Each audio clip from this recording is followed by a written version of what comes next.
नमस्कार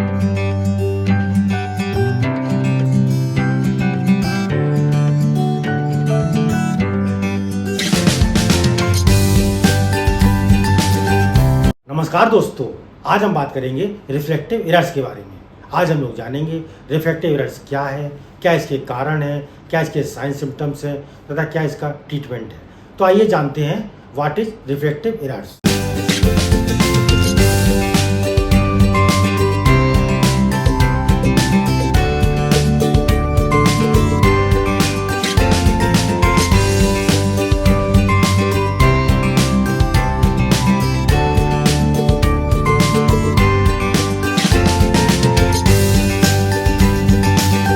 reflective errors का मतलब होता है जब हमारा आई का शेप लाइट रेज को करेक्टली बेंड नहीं कर पाता है, उस कंडीशन को रिफ्लेक्टिव एरर्स कहा जाता है, जिसके परिणाम स्वरूप पेशेंट को धुंधला दिखाई देता है। आइए हम सबसे पहले बात करते हैं व्हाट इज रिफ्रैक्शन।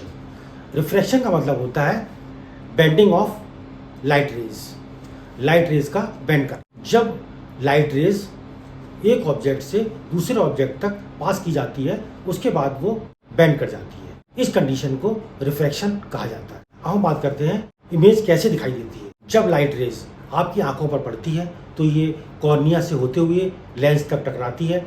लेंस के टकराने के बाद ये रेटिना पर फोकस हो जाती है। जैसे ही लाइट रेज रेटिना पर फोकस होती हैं, रेटिना लाइट रेज को मैसेज में कन्वर्ट कर देता है। फिर हमारी ऑप्टिक नर्व जो है इस मैसेज को ब्रेन तक पहुंचा देती है।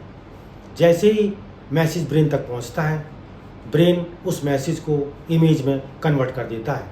इस तरह से हमको इमेज दिखाई देती है। अब हम लोग शॉर्ट में अगर समझें व्हाट इज रिफ्लेक्टिव एरर, जब लाइट रेज कॉर्निया से होती हुई लेंस से टकराती हैं तो लेंस से टकराने के बाद वो रेटिना पर फोकस हो जाती हैं।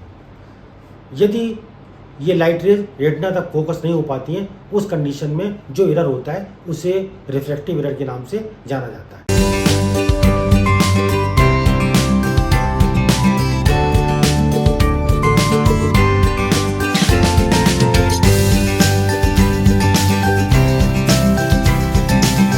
आइए हम बात करते हैं कॉजेज ऑफ रिफ्लेक्टिव एरर्स।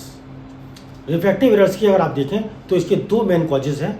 सबसे पहला है हमारा जेनेटिक कॉज, दूसरा है हमारा एनवायरमेंटल फैक्टर्स। आइए हम बात करते हैं जेनेटिक कॉजेज की। जेनेटिक कॉज में हमारा सबसे पहला कारण है मार्फन सिंड्रोम। यदि कोई व्यक्ति मार्फन सिंड्रोम से ग्रसित है, उस व्यक्ति को रिफ्लेक्टिव एरर हो सकता है। नेक्स्ट है हमारा एक्स लिंक्ड डिसऑर्डर्स। अब हम बात करते हैं एनवायरमेंटल फैक्टर्स की। यदि छोटे बच्चे जो रीडिंग कर रहे हैं उनको रिफ्लेक्टिव एरर होने के चांसेस काफ़ी अधिक होते हैं। नेक्स्ट हमारा यदि कोई व्यक्ति जिसका सोशियो इकोनॉमिक स्टेटस काफ़ी लो है, उस कंडीशन में भी पेशेंट को रिफ्लेक्टिव एरर्स हो सकता है। या कोई व्यक्ति जो बहुत हायर एजुकेशन ले रहा है, उस कंडीशन में भी उसको मायोपिया देखने को मिलता है। हमारा नेक्स्ट कॉजेज है एज। अगर कोई पेशेंट 40 वर्ष से अधिक अवस्था में है तो उस कंडीशन में उसको प्रेस बायोपिया देखने को बहुत मिलता है। नेक्स्ट कॉजेज है शेप ऑफ आई। यदि आई के शेप में कॉर्निया या लेंस का डिस्टर्बेंस हो गया है, उस कंडीशन में भी रिफ्लेक्टिव एरर हो सकता है। नेक्स्ट हमारा मेडिकल कंडीशन। यदि किसी पेशेंट को डायबिटीज है, उस कंडीशन में भी रिफ्लेक्टिव एरर देखने को मिलता है।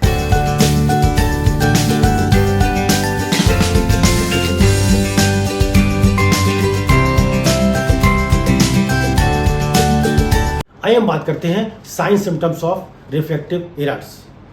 सबसे पहला साइन सिम्टम हमारा है हेडेक। नेक्स्ट हमारा आई स्ट्रेन। नेक्स्ट हमारा ब्लड विजन, पेशेंट को धुंधला दिखता है। नेक्स्ट हमारा डबल विजन, पेशेंट को एक वस्तु दो दिखाई देती है। नेक्स्ट हमारा हैजीनेस, पेशेंट को कोई भी वस्तु क्लियर दिखाई नहीं देती है। नेक्स्ट हमारा पेशेंट को ब्राइट लाइट में ग्लेयर या हेलोज देखने को मिलता है।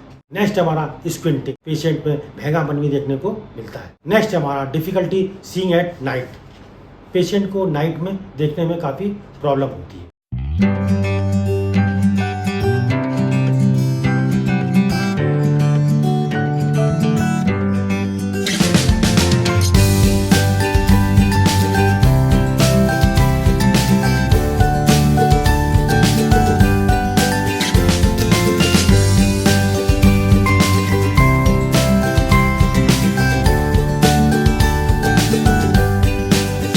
अब हम बात करते हैं types of refractive errors. Refractive errors को हमने 4 पार्ट में डिवाइड किया हुआ है। फर्स्ट है हमारा मायोपिया, नेक्स्ट है हमारा हाइपरमेट्रोपिया, नेक्स्ट है एस्टिग्मेटिज्म और लास्ट है हमारा प्रेसबायोपिया। आइए हम बात करते हैं मायोपिया।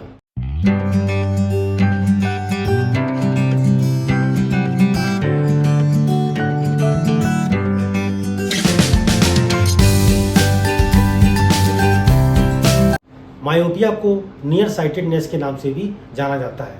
हिंदी में अगर इसकी बात करें तो इसे निकट दृष्टि दोष कहा जाता है। इसमें पास की वस्तुएं तो साफ दिखती हैं, लेकिन दूर की वस्तुएं हमको धुंधली दिखाई देती हैं।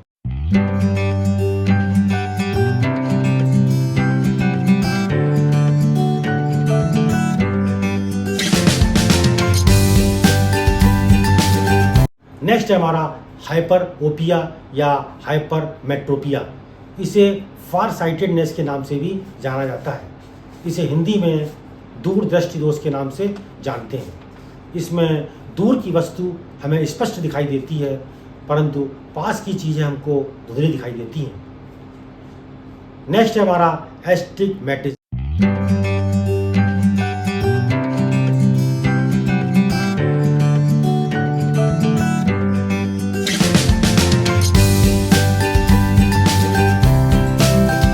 एस्टिग्मेटिज्म का मेन कारण है कॉर्नियल लेंस का अपनी जगह पर व्यवस्थित ना हो पाना, जिसके कारण से लाइट रेज रेटिना पर फोकस नहीं हो पाती और पेशेंट को धुंधला दिखाई देता है। एस्टिग्मेटिज्म में अगर आप देखें तो चाहे पास की वस्तुएं हों या दूर की वस्तुएं हों, उसे धुंधली दिखाई देती हैं। लास्ट है हमारा प्रेसबायोपिया।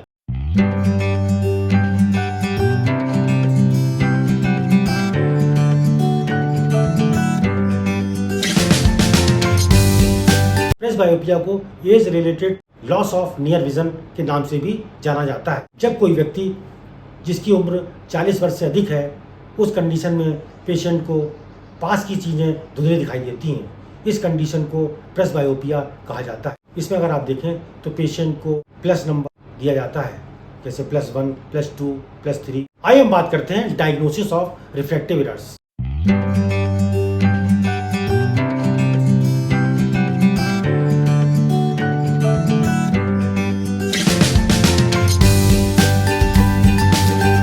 रिफ्रैक्टिव एरर को निम्न प्रकार डायग्नोज कर सकते हैं। सबसे पहले आई एग्जामिनेशन के द्वारा, नेक्स्ट है आई को डायलेट करके, नेक्स्ट है हमारा रेटिनोस्कोपी के द्वारा।